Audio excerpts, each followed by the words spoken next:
Assalamualaikum warahmatullahi wabarakatuh. Pemirsa, terima kasih Anda telah banyak mengirimkan tweet ya ke Twitter saya atas izin Allah @Yusuf_Mansur. Dan ada beberapa pertanyaan yang tidak dimengerti oleh mereka-mereka yang bermasalah.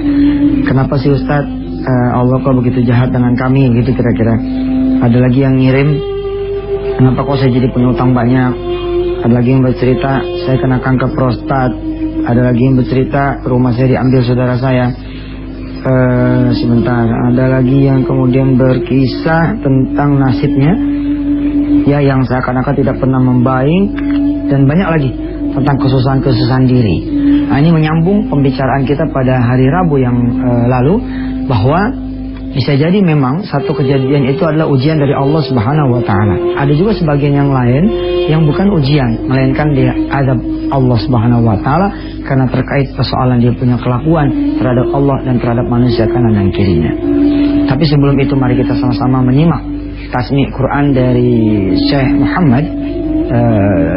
Doain pemirsa, insyaallah tidak akan lama lagi akan ada tasmi' di pesantren Darul Quran. Kami mengundang seluruh pemirsa di Satatian TV untuk hadir langsung di pesantren Tahfiz Darul Quran, menyimak bacaan Quran dari Syekh Muhammad langsung, yang akan berlangsung selama kira-kira 1 bulan. Mengenai tanggalnya nanti akan diberitahukan lebih lanjut lewat layar kaca ini. Baik, siapkan Al-Quranul Karimnya, siapkan hati, pikiran kita, telinga kita untuk mendengar bacaan dari Syekh Muhammad. أعوذ بالله من الشيطان الرجيم وإذ قال موسى لقومه يا قوم إنكم ظلمتم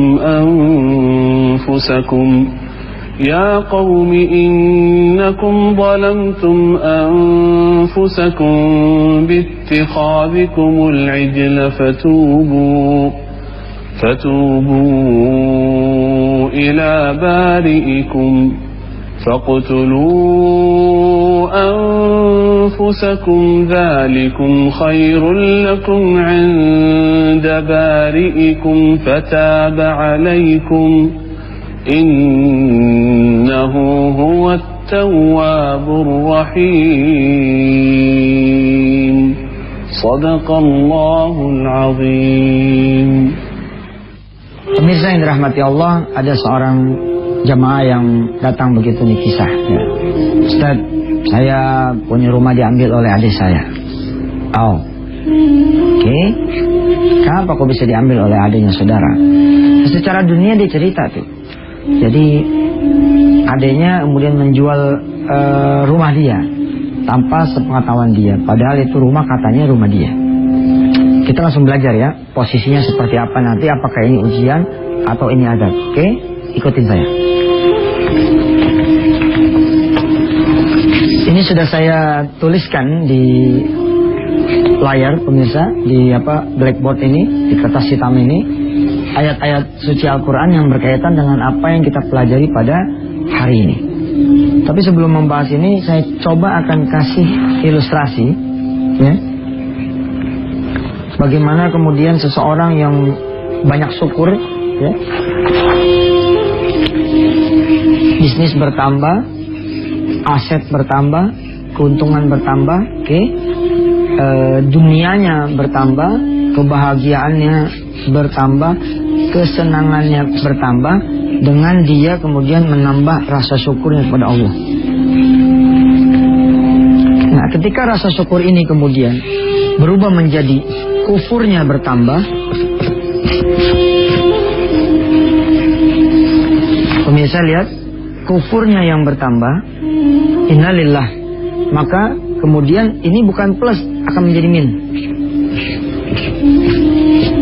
Bisnisnya minus, asetnya minus, ya, kekayaannya minus, dunianya minus, kebahagiaannya minus, kesenangannya minus. Nah, untuk menormalkan lagi, Anda harus beralih dari orang-orang yang kufur nikmat menjadi orang-orang yang syukur nikmat. Ada orang-orang yang kemudian dipercaya oleh Allah Subhanahu wa taala begini hidupnya nih. Ini katakan tahun lah ya. Tahun begitu. Nah, naik terus. Nah sesungguhnya kan ini juga ujian dari Allah kan. Ini naik ujian dari Allah nih. Ini 2000, katakanlah 10, 11, 12, 13, 14, 15, 16, 17. Harusnya pada saat 2017 ini dia mencapai ini. Tapi kemudian karunia yang Allah buka di tahun 2010, tahun yang lalu begitu, kalau tahun ini adalah tahun 2011, disalahgunakan sama dia. Dia cuma naik bertahan 3 tahun di sini, tapi kemudian langsung nyungsep, jebret gitu. Harusnya kan titik nolnya di sini nih. Ini nol nih. Ya, titik nolnya di sini. Tapi Masya Allah, saudara kemudian malah minus 10. Tuh, 2, 3, 4, 5, 6, 7, 8, 9, 10. Nah, saudara di sini minus 10. Nah, saudara yang membangun usaha dari nol, dikasih kesempatan oleh Allah. Karena mungkin saudara rajin salat malam, rajin berdoa, dan ada sesuatu dari Allah yang Allah lihat gitu.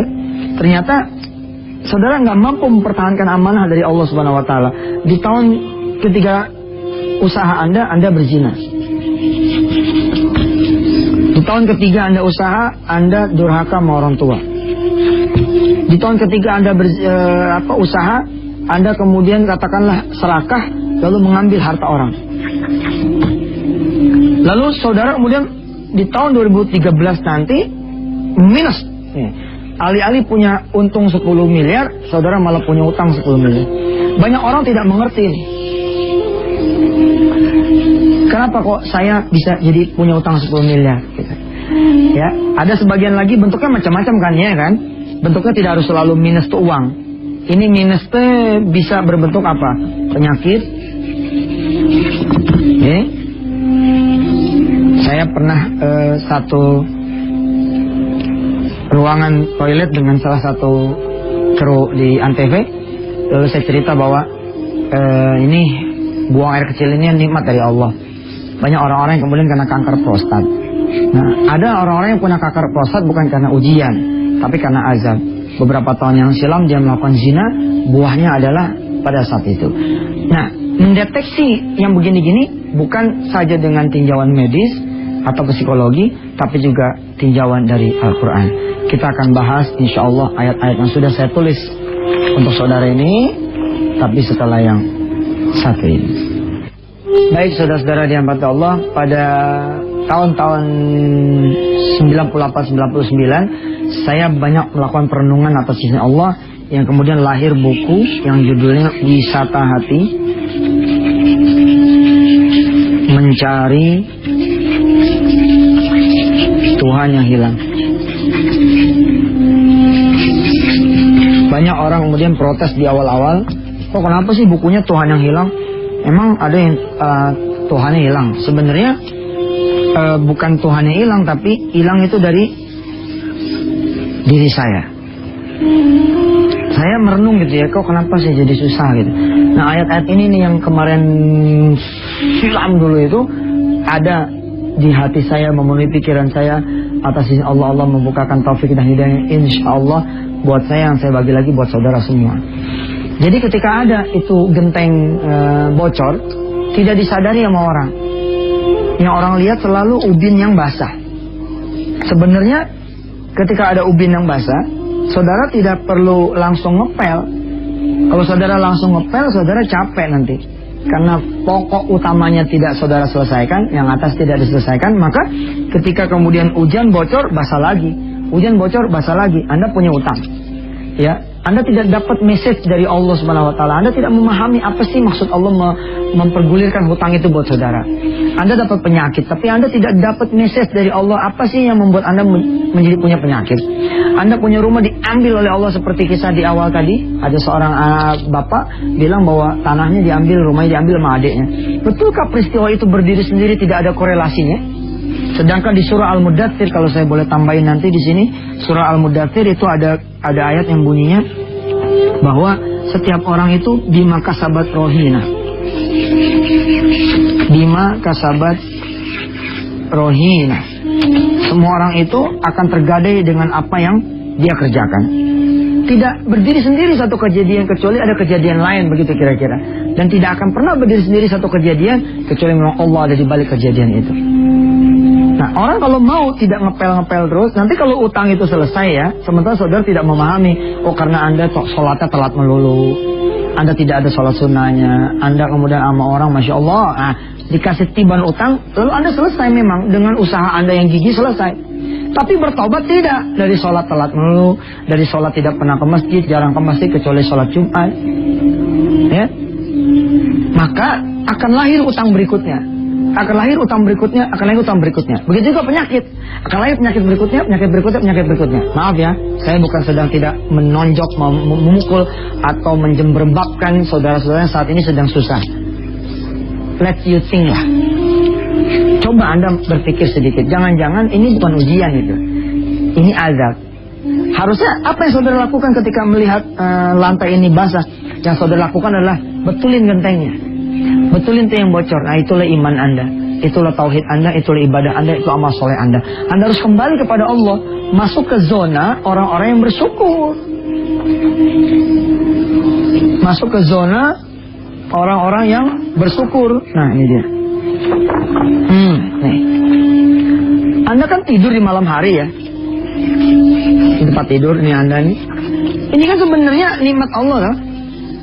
Tapi yang pertama kali Anda lupakan ketika Anda wake up di pagi hari, yakni Allah. Gila kan? Emang siapa yang bikin ente pada tidur? Allah. Tapi Allah pula di pagi hari yang paling pertama Anda lupakan. Gimana Allah nggak mau ngasih Anda penyakit kuning, diabetes, segala macam. Salat subuhnya Anda nggak ada. Siapa sih yang bikin ente jadi bangun? Anda masuk dari zona nyaman, bukannya ke zona syukur. Anda bangun di pagi hari Anda sholat. Tapi ternyata kita semua, Anda semua, sholat subuhnya kesiangan, boro-boro kita sholat malam. Apakah Allah tidak sayang dengan Anda? Anda dihajar sama Allah? Sayang. Daripada Anda jatuhnya dari sini, ini kan makin tinggi nih bos. Makin tinggi nih, jatuhnya pahit jatuhnya. Mendingan kira-kira ente ngeledekin orang nih.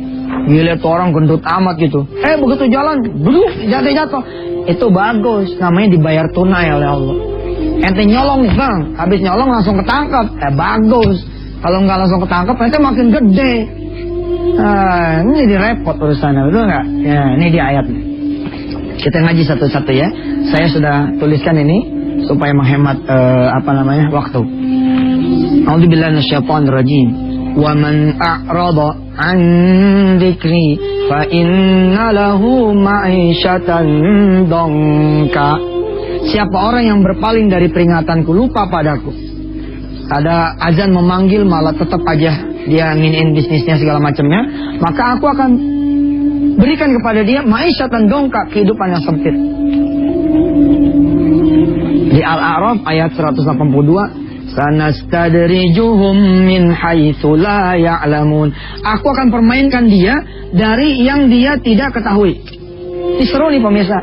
Ada mantu nih, begitu pulang ke rumah, gajian nih, hari gajian. Mertua nongol di rumah. Begitu pulang, bini cium tangan. Kita yang jadi laki bingung, tumben banget lu cium tangan. Biasanya nggak pernah cium tangan. Ada emak lu nih pasti nih. Iya bang, emak di belakang tuh. Ngapain dia datang? Minjem duit bang. Oh ya udah, kebetulan dia mantu yang baik. Mantu yang baik tuh. Dia gajian tuh 2 juta, pindah tangan ke mertua. Oh iya, pindah tangan ke mertua. Nah saudara, ini minjemin mertua, berbuat baik sama mertua, perbuatan baikkah?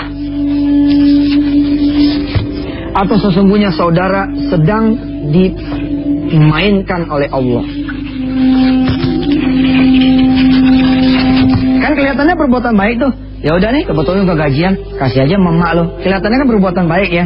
Tapi kita akan lihat, betulkah itu perbuatan baik dari sang mantu kepada mertuanya, ataukah ini perkara yang disebut dengan istidraj atau dimainkan oleh Allah?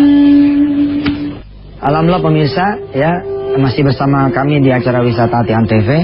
Insya Allah tunggu undangan kami buat semua pemirsa yang merindukan on air kan, bareng-bareng sama Yusuf Mansur kan. Banyak di Twitter kami juga gitu ya, keluhan. Pertama, kenapa kok nggak 1 jam, kok cuma setengah jam?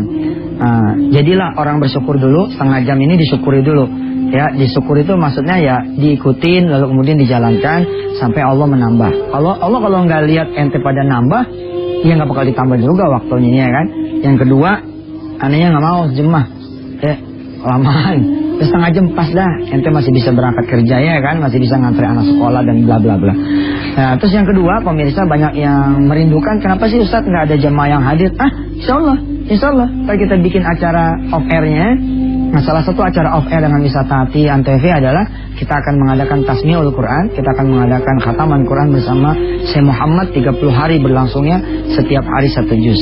Saudara-saudara yang berada di sekitar Tangerang dan Jakarta serta sekitarnya nanti bisa bersama kami setiap hari selama 1 bulan. Tunggu tanggal mainnya. Baik, saya akan jelaskan tambahan yang tadi.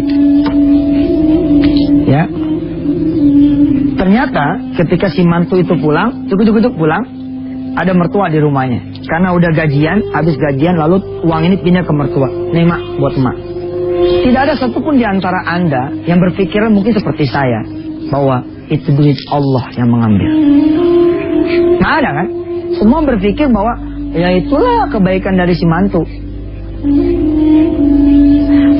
Tapi Allah yang maha tahu segala rahasia tuh.